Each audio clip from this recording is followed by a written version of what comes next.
A new plaque has been dedicated to memorialize the last man to be lynched in Lafayette County. Coming up, we'll take a look at how the Lafayette community honored Elwood Higginbottom. Good evening and thank you for tuning in to NewsWatch Ole Miss. I'm Karsyn King. And I'm Sarah Kate Caliguire. A new memorial plaque honoring the last known victim of racial lynching in Lafayette County was put up in Oxford this weekend. NewsWatch reporter Thomas Goris is in studio to tell us more. Thomas? Thanks, y'all. 83 years ago, Elwood Higginbottom was killed in the last known public lynching that took place in Lafayette County. This past Saturday, hundreds of people, both black and white, gathered to honor his memory. Every pew in the Second Baptist Church was packed full this past Saturday to honor the memory of Elwood Higginbottom. Higginbottom was the last of 7 known African Americans to be lynched in Lafayette County when he was killed in 1935. At the centerpiece of the ceremony was the unveiling of a new memorial plaque honoring Higginbottom and all the victims of racial terror lynchings in the United States. The plaque was installed at the intersection of Malabar Road and North Lamar Boulevard, the site where Higginbottom was killed. Relatives and descendants of Higginbottom, including his oldest son, E.W. Higginbottom, traveled from all over the country to attend the event. The 2-hour-long ceremony was highlighted by musical performances by the UM Gospel Choir, Oxford singer Effie Burt, and a closing performance by Higginbottom's own family members.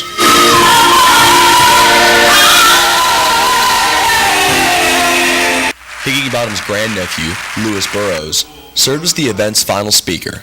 I just asked, what would the state look like today if you suppose that white supremacy was not the law of the land? Oxford Board of Aldermen member Janice Antonow apologized for the injustice Higginbottom faced and said the city stands with the family. As you honor, recognize, and remember the life and legacy of Elwood Higginbottom, be assured that the city of Oxford stands alongside you. There are plans to add 6 more memorial plaques to honor the other victims of racial lynchings that occurred in Lafayette County. Karsyn, back to you. Thanks, Thomas. This weekend, Oxford residents were up bright and early to break a sweat for a good cause. NewsWatch reporter Megan Suttles shows us what got everybody up and running. Over 800 runners gathered this weekend in Oxford to participate in the Great 38 race. According to Run President Marvin King, the number 38 represents the event's 5K and 8-mile races and Chucky Mullins. Unique and different, and so we did the 3-mile race and an 8-mile race. That's kind of how we got to the distance, and so we just thought, because people were so familiar with the Chucky Mullins story and he was number 38, that would all just kind of tie together. Runners finished right here at the 38-yard line in tribute to former defensive back Chucky Mullins. Sunday's half-marathon winner Charlie Dawson believes the Great 38 event and the Chucky Mullins Fund honors Mullins' legacy. I think it's a great thing. You know, Chucky Mullins was paralyzed right out here on the field and didn't live too long after that, but he kept fighting, never gave up, you know. So that's a good spirit. The Chucky Mullins Scholarship allows students with physical disabilities to attend Ole Miss. Megan Suttles, NewsWatch, Ole Miss. The Great 38 race takes place every year and is named after Chucky Mullins, an Ole Miss defensive back in the 80s that was left paralyzed after being hit on the football field. There are many Halloween events this week for students and Oxford residents, but one event this weekend was just for students. NewsWatch reporter Brianna Flores shows us what that is. The Student Activities Association closed out October with their Fall Fun Festival in the Grove on Sunday night. The festival is one of many events SAA puts on each semester to help students get more involved. We think about, okay, what's going to enhance the student experience the most, getting out of the classroom and outside of it, this most special. Around 50 students attended the festival and enjoyed pizza, popcorn, and a s'mores bar. With Halloween later in the week, students showed off their creativity during a costume contest. SAA ended the night with a screening of The Haunted Mansion. SAA events are put on for students by students and are especially impactful for freshmen looking to get involved on campus. Freshman Ryan Medina says because she's from out of state, she takes every opportunity to meet new people. I'm new here entirely. I'm from New Mexico, and that's way far away, so I know nobody. I feel like it's just a good way to immerse myself in the campus a little more. To learn about other upcoming SAA events or to get involved, You can follow them on Twitter and Facebook at Ole Miss SAA. Brianna Flores, NewsWatch Ole Miss. And after several students complained about mold in their dorm room of Crosby Hall, the housing department had tests conducted by ERG Environmental Incorporated to check it out. Of 36 air samples collected, 2 of the samples came back containing elevated levels of mold spores. Mold spores are what allow mold to reproduce and causes the fungi to spread. After the test results came back, the university is allowing students in Crosby Hall to relocate to a different dorm room with no additional cost. And even though it's only October, some people are already gearing up for Christmas holiday. The national organization Toys for Tots just opened up their application for residents this Christmas season. To be eligible to register, you must be on some form of governmental assistance. You can visit oxford-ms.org for more. Toys for Tots donates toys to children from birth to age 17. If you wish to donate, you can drop off a new and unwrapped toy at any toy drop-off site around town or donate money online for toys to be purchased. Last year, Oxford Toys for Tots donated to over 875 children. Second Chance Mississippi, an Oxford-based nonprofit, received a $30,000 grant from the Women's Foundation of Mississippi. The organization works to raise awareness and funds to support adult education and workforce training. Second Chance Mississippi was one of the 11 organizations in the state chosen for grants in 2018. This grant will enable them to begin an educational program at Meridian Community College that will provide training for women in early child education for their children. One Ole Miss business student has been putting her skills to use outside of the classroom. NewsWatch reporter Caroline Wise shows us how her business has taken off. Express yourself, a motto sophomore and Texas native Connor Neal strives to live by. In March of 2018, Neal and her sister Caitlin decided to bring this motto to life with their online business, Moods and Vibes Designs. My sister goes to a private school, and so there's only so many ways that they can express themselves and show off their personalities with their uniforms. So they started making little chokers with random phrases on them for themselves. It just kind of grew from that. The business has found success in Oxford and Texas among female high school and college-age students.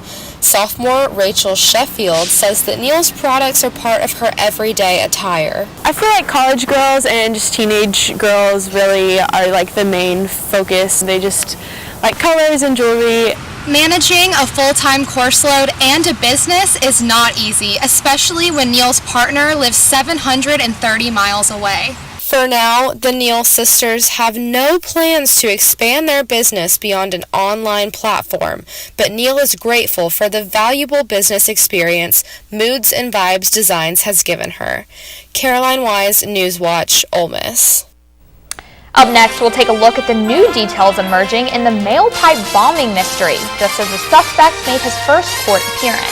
Stay tuned to find out how many additional troops the Pentagon will send to the border ahead of the migrant caravan. But first, Jessica Everett has your first look at the current conditions. Thanks, guys. As you can tell, today was a lot warmer than last week, and the temperatures will continue to rise throughout this week. The chance of thunderstorms will continue, and high humidity will be in our area. Taking a look at our radar image, you can tell that there's not very much activity going on, but tune in to STORMWATCH and I'll let you know when the chances of rain will continue. What do you think you're doing, Kevin? I was just gonna drive home. There are several warning signs present that you shouldn't be driving. Like hearing voices? Like your text-to-emoji ratio? Oh man, the selfies. Selfie, nailed it. We all have warning signs that let us know that we're probably not okay to drive. Mine is pretending to be your subconscious. Craig, come on man, let's split a ride home. So, I'm kind of new here, but I've noticed a trend. My human does this funny thing where she goes around and gets all my toys, and then she hides them in that basket by the door. It's like, hello, that's where you put it last time. You were the worst at hide and go seek. When I was in foster care, I never knew when I would have to move, so I always had my suitcase ready to go. Then one day, I was adopted. My new parents opened their hearts and home to me. My parents cook my favorite breakfast for me every morning. My parents take me on trips I never thought I would go on. They gave me a home and an even better reason to use that suitcase. My parents aren't perfect, but they're perfect for me. I, Krista, take you, Jamie, to be my wife. When we found out that we were pregnant, we were just elated. We were just sitting there waiting for the pediatrician. She said she won't be taking you in as a client.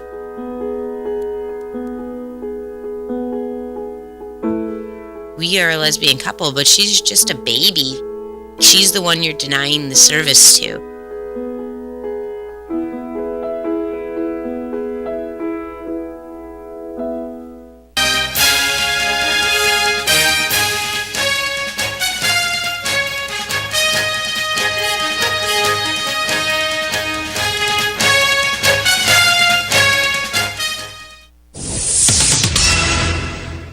The man accused of committing the worst massacre of a Jewish community in the U.S. was in court today. He faces 29 federal charges, and prosecutors will seek the death penalty. My office charged Robert Bowers with federal murder and assault charges relative to the horrific acts of violence he committed at the Tree of Life Synagogue. Handcuffed and in a wheelchair, the man accused of gunning down members of a synagogue made his first court appearance in Pittsburgh today. The alleged gunman, Robert Bowers, was injured in a firefight with police at the Tree of Life Synagogue Saturday and was released from the hospital shortly before appearing in court. The suspect faces 29 federal charges in the shooting death of 11 people. He was initially represented by public defenders. And we will have the opportunity to present evidence demonstrating that Robert Bowers murdered 11 people who were exercising their religious beliefs, and that he shot or injured 6 others, including 4 of whom were police officers responding to the shooting. One of the rabbis leading his congregation at the synagogue Saturday morning told CNN about the moment he realized he heard gunfire and how he tried to save as many of his members as he could. Quickly tried to usher them up to the front, out some doors in the front, towards exits or towards a closet, someplace that they could hide, someplace safe. Despite the hateful act, he insists the synagogue will reopen stronger than before. Tree of Life has been in Pittsburgh for 154 years. We're not going anywhere. I will not let hate close down my building. And White House Press Secretary Sarah Sanders told reporters today that President Trump will visit Pittsburgh tomorrow. Alleged mail bomber Cesar Sayoc had his first court appearance this afternoon. This is another suspicious package is found, this time addressed to CNN headquarters in Atlanta, Georgia. Cesar Sayoc, the man accused of sending more than a dozen pipe bombs to critics of President Trump and CNN, appeared in federal court for the first time this afternoon. Wearing a tan jumpsuit and an orange shirt, Sayoc listened as a federal magistrate judge read the 5 charges against him. Law enforcement officials say Sayoc had a list of more than 100 people to whom he intended to send packages. A 15th suspicious package was intercepted today, this time addressed to CNN's Atlanta headquarters. FBI Director Chris Wray said part of the reason that Sayoc was found so quickly was because he left a trail of evidence for investigators to follow. Based on their initial analysis, they uncovered a latent fingerprint from one of the envelopes containing an IED. There is also a possible DNA connection between samples collected from pieces of 2 different IEDs. None of Sayoc's bombs ever detonated, and after his arrest on Friday, he reportedly told officials that he didn't want to hurt anyone, but investigators said the devices were dangerous. Each device consisted of roughly 6 inches of PVC pipe, a small clock, a battery, some wiring, and what is known as energetic material. Though we're still analyzing the devices in our laboratory, these are not hoax devices. Sayoc will appear in federal court in Miami again on Friday for a pretrial detention hearing and a status conference to discuss moving Sayoc to New York, where the case will ultimately be prosecuted. And officials say the package headed to CNN's headquarters had the same markings and stamps as previous packages. Authorities believe this package was also from Sayoc. And one student died today at a North Carolina high school where a fight ended in gunfire. The superintendent of the school district for Butler High School is still unsure about exactly what happened. From one perspective, yes, we failed. Maybe we didn't intervene early enough in a bullying situation. I don't really know what took place. I don't know how a young person gets a handgun in the state of North Carolina, but we are going to look into all of those things, and we will do our best to make sure that this never happens again. After the gunfire in a crowded hallway 12 miles southeast of Charlotte, the school went into lockdown. The student who was accused of the shooting was quickly arrested while the campus was secured by investigators. The male student that was shot died in a nearby hospital. U.S. military is preparing to send as many as 5,000 active duty troops to the southwest border in the coming days.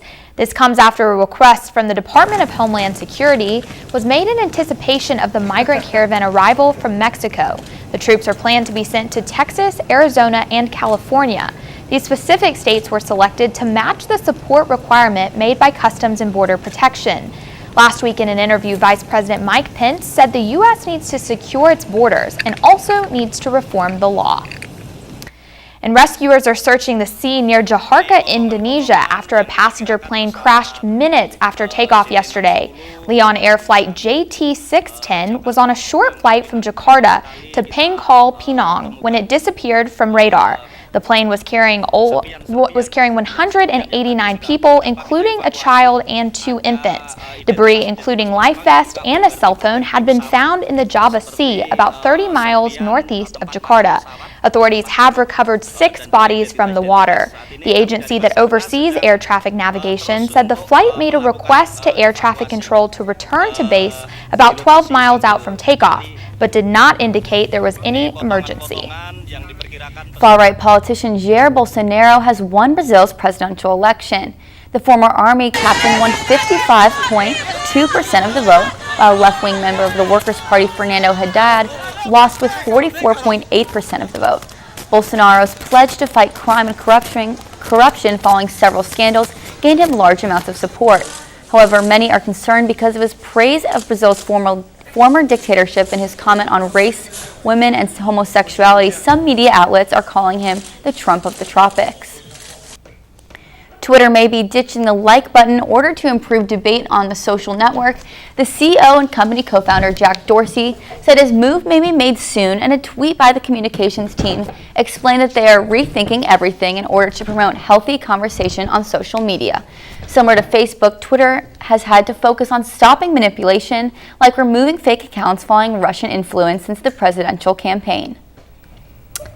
Well, Sarah Kate, today has been the perfect fall day weather-wise. I totally agree. So I'm hoping we'll have this weather for the rest of the week.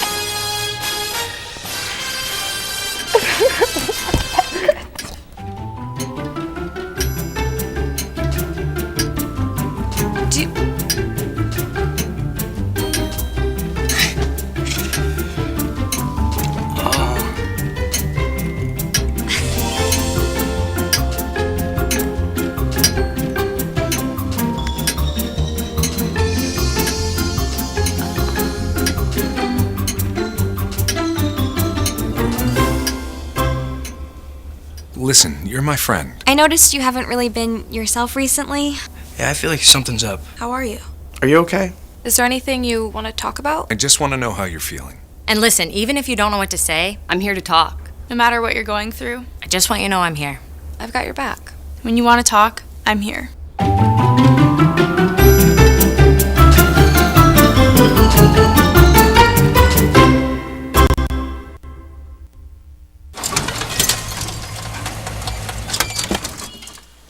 Leah, you put a new dent in that.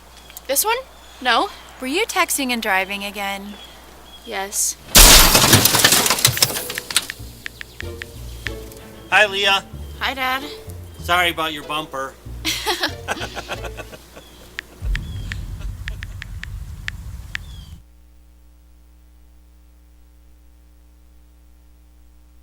Disaster tips from the objects left behind.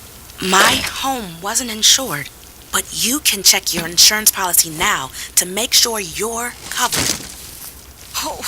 My savings are lost, but you can put money aside and plan for unexpected disaster costs. We're lost forever, but you can scan important documents now so they survive. For more tips on how to prepare, visit ready.gov.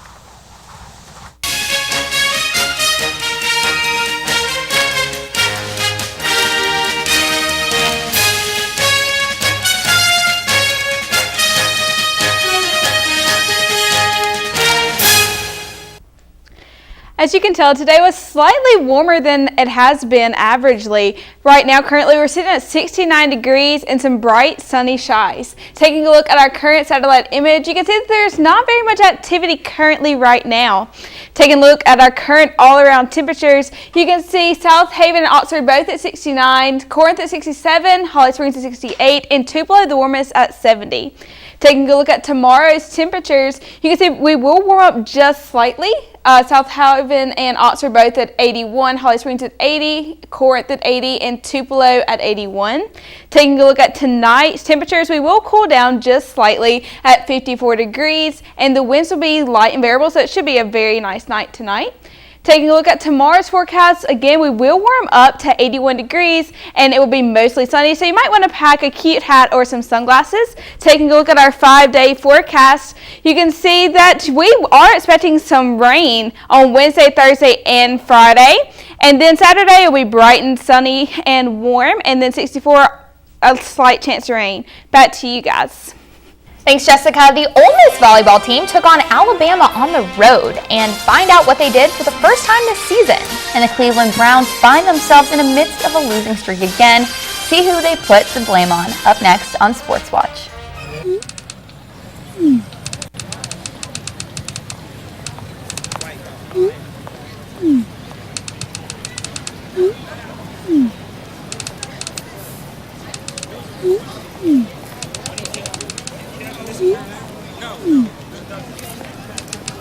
Don't ignore the subtext. It's on us to intervene in sexual assault. Because we can. Take the pledge at itsonus.org. There was an old woman who lived in a shoe. She had so many children, she didn't know what to do.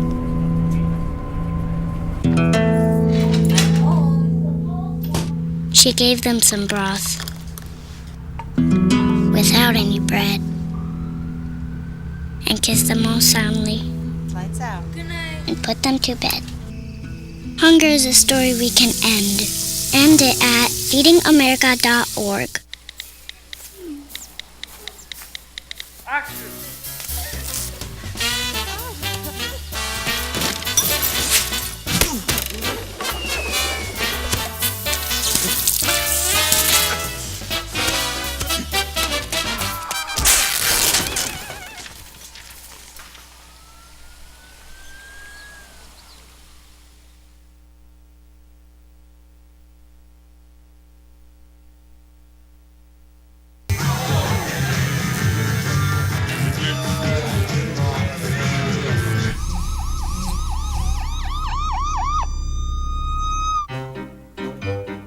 You think getting dumped by text is harsh? Try getting dumped by a tennis ball. My ex-owner drove me out to the woods, yelled fetch, and by the time I brought the ball back, he was gone. Yeah, I was pissed. But the folks at the shelter helped me let go of my anger. I learned coping skills, like taking it to the hole. Boom! Now I'm ready to fetch again. But how about I throw and you run and get it?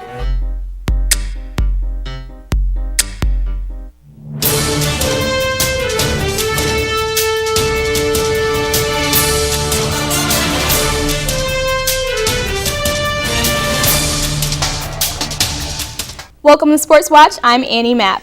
Ole Miss volleyball got their first SEC road win yesterday against Alabama. The team down the tide 3-1. The game was led by senior Caitlin Warnington and junior Emily Stroup. Warnington turned in 17 slams and had a career best 19 digs, making it her second collegiate double-double after facing Auburn on Friday. Stroup also had an impressive game, registering 19 kills and 15 digs for her league-leading 14 double-double. The Rebels improved to 13-12 on the season and 3-8 in league play. This week, Ole Miss will stay at home to host Tennessee Friday and Kentucky on Sunday. The Cleveland Browns fired head coach Hugh Jackson and offensive coordinator Todd Haley today. Now, this is just one day after a blowout loss to the Pittsburgh Steelers. The score was 18-33 yesterday.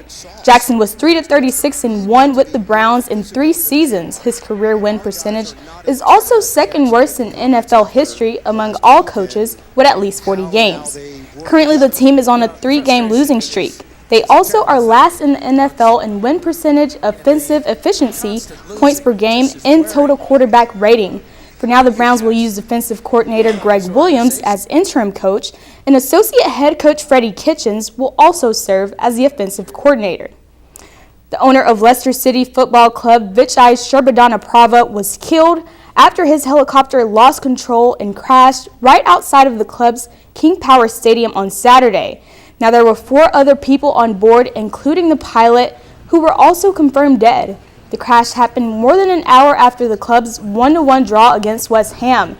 Today, Leicester City players and fans alike all gathered outside of the stadium to remember his life. The Thailand Cave Boys even showed up to pay their respect as well. After the tragedy, Leicester City is now thinking of changing the name of the stadium to honor the late owner.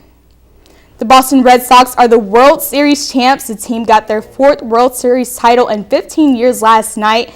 David Price pitched the team to victory in Game 5 against the Los Angeles Dodgers. Not only did the title secure the belt for the Red Sox, it also made them one of the greatest teams in MLB history. Their 119 wins combined their 108 regular season wins. The only other teams to win more games in a combined regular season and at playoffs are the 1998 Yankees with 125 wins and the 2001 Mariners with 120 wins. With the victory, the champions took home the Commissioner's Trophy, and they will also be getting a postseason bonus. That's all I have for you today in sports. Be sure to follow us at NewsWatch_UM to stay up to date with all things sports. Karsyn, Sarah Kate, back to you. Thanks, Annie. Coming up, we'll have the inside scoop on one ice cream company's new holiday flavor. And stay tuned to see why buying a gallon of this treat may be the perfect investment.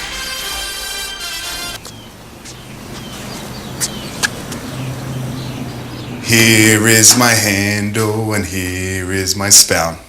When I get all steamed, then I shout, Tip me over and pour me out. Oh. It only takes a moment to make a moment. Cheers. Take time to be a dad today.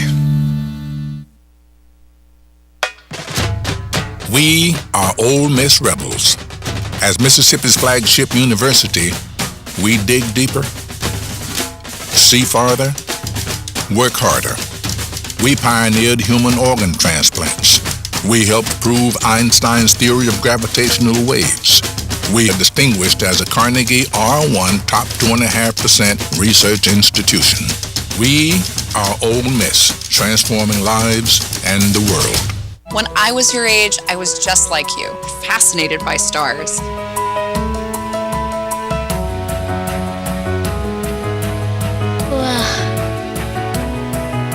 But now I get to search for life in the universe. And who knows, maybe life is looking for us too. So we're like aliens to them? Yeah. Does anyone want to be a scientist now? I do. Awesome. We need more girls in STEM. Maybe we can find aliens.